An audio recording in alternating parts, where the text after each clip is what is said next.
Assalamualaikum warahmatullahi wabarakatuh. Halo teman-teman semuanya, kami dari kelompok 8 akan mempresentasikan hasil analisis dari kelompok kami tentang akad musyarakah di BMT Tegal Ampel, Kabupaten Bondowoso.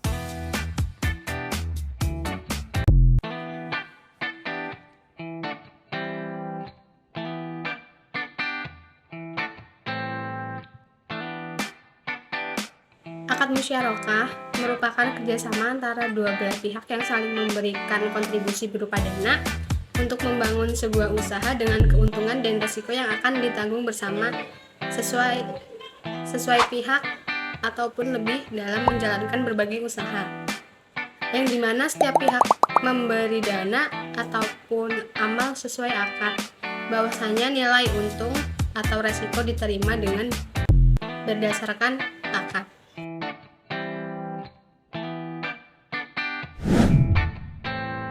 Rukun musyarakah yang pertama yaitu ijab qabul atau siqat, adalah kesepakatan antara kedua belah pihak yang bertransaksi.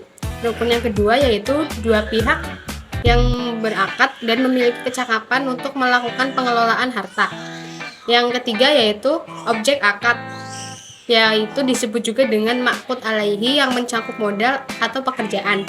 Dan yang terakhir yaitu nisbah bagi hasil, pembagian porsi keuntungan yang akan diperoleh para pihak dalam bentuk presentase bukan berupa jumlah uang. Syarat musyarakah tidak ada bentuk khusus kontrak. Akad musyarakah akan dianggap sah jika diucapkan secara verbal maupun tertulis. Kontrak dicatat dalam tulisan dan disaksikan. Yang kedua, mitra harus kompeten dalam memberikan atau diberikan kekuasaan perwalian. Yang ketiga, modal harus uang tunai, emas, perak yang nilainya sama, tapi terdiri dari aset pandangan, aset perdagangan, hak yang tidak terlihat. Yang keempat yaitu partisipasi para mitra dalam pekerjaan adalah sebuah hukum dasar dan tidak diperbolehkan bagi salah satu dari mereka untuk mencantumkan tidak ikut sertanya mitra lainnya. Hal yang membatalkan musyarakah. Ada berbagai hal yang mampu membatalkan akad musyarakah. Antara lain, adanya pihak yang berserikat membatalkan akad. Akad musyarakah bukan akad yang mengikat sehingga jika salah satu membatalkan maka hal itu diperbolehkan. Yang kedua, salah satu pihak akad meninggal. Karena kematian yang melanda menyebabkan kepemilikan harta akan menjadi hilang dengan sendirinya, baik pihak yang mengetahui kematiannya maupun tidak. Yang ketiga, satu dari berbagai pihak dari agama Islam dan menjadi bagian dari musuh umat Islam di negara lain. Yang keempat, pihak yang terkait mengalami gangguan jiwa dan sulit disembuhkan dengan mudah. Yang kelima, pembatalan musyarakah juga bisa terjadi ketika harta atau modal sudah tidak bisa dipergunakan untuk bisnis. Dan yang terakhir, jika ada pada akad musyarakah tidak berjumlah sama, maka akad musyarakah dapat batal seperti mata uang yang berbeda, lalu salah satu mengalami nilai inflasi yang besar. Selanjutnya ada profil KSPPS BMTNU Cabang Tegal Ampel. Yang pertama ada lokasi instasi. Penelitian ini dilakukan di BMTNU yang beralamatkan Jalan RPA Kirong Gosong Barat, Karanganyar, Kecamatan Tegal Ampel, Kabupaten Bondowoso, Jawa Timur. Yang kedua ada sejarah lahirnya BMT. BMTNU lahir dari sebuah keprihatinan atas kondisi masyarakat Sumeneb, khususnya Kecamatan Gapura, di mana kesejahteraan mereka tidak ada peningkatan secara signifikan, padahal etos kerja mereka cukup tinggi, namun tidak mampu meningkatkan taraf hidupnya. Hal inilah yang membuat Nahdlatul Ulama prihatin. Oleh karena itu, pada tahun 2003 pengurus MWC NU Gapura memberikan tugas kepada Lembaga Perekonomian yang diketuai oleh Mas Yudi, yang kemudian merencanakan program penguatan ekonomi kerakyatan untuk kesejahteraan masyarakat. Yang merdatilah untuk mewujudkan program tersebut, serangkaian upaya telah dilakukan yang diawali dengan pelatihan kewirausahaan yang bincang bersama dengan alumni pelatihan guna merumuskan model penguatan ekonomi kerakyatan. Kemudian temu usaha lokarya, seperti tanaman alternatif selain tembakau, dan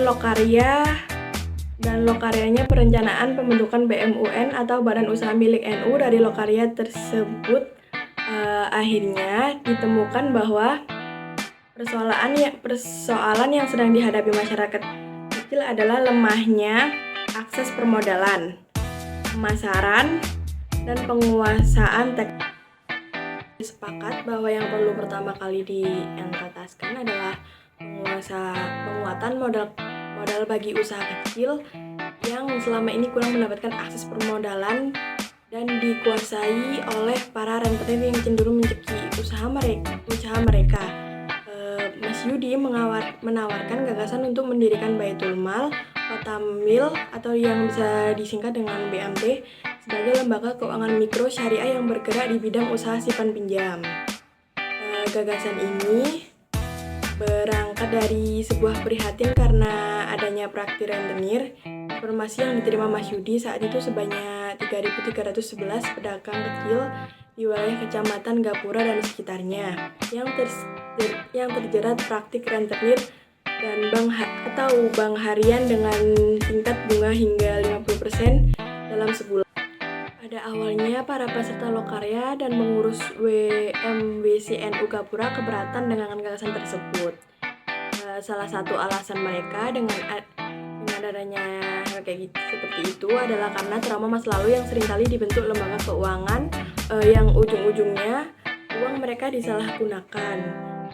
Sehingga pada tanggal 1 Juni 2004, pengurus MWCNU bersama dengan peserta lokarya menyepakati gagasan untuk mendirikan usaha simpan pinjam dengan pola syariah yang diberi nama BMT yang singkatan dari Baitul Mal Watamil. Salah satu butir kesepakatan saat pendirian adalah legalitas BMTNU diusahakan setelah adanya kemajuan yang signifikan, prospek yang bagus, serta mendapat kepercayaan dari masyarakat. Hal ini dilakukan agar kehadiran BMTNU tidak semakin menambah jumlah badan usaha yang hanya papan nama, namun kegiatan usahanya tidak ada. Di samping itu, peserta juga menyepakati saudara Mas Yudi sebagai ketua, merangkap sekretaris, dan Darwis sebagai bendahara. Salah satu tantangan terberat bagi pengurus adalah meyakinkan kembali seluruh pendiri KJKS BMTNU. Apa saja sih tabungan yang ada di BMTNU Tegal Ampel? Yang pertama ada siaga simpanan anggota. Yang kedua ada sahara simpanan haji dan umroh. Yang ketiga ada sabar simpanan lebaran. Yang keempat ada si berkah simpanan bagi hasil mudharabah mutlaqah. Yang kelima ada sajadah simpanan dengan keuntungan diperolehkan di awal berupa hadiah langsung.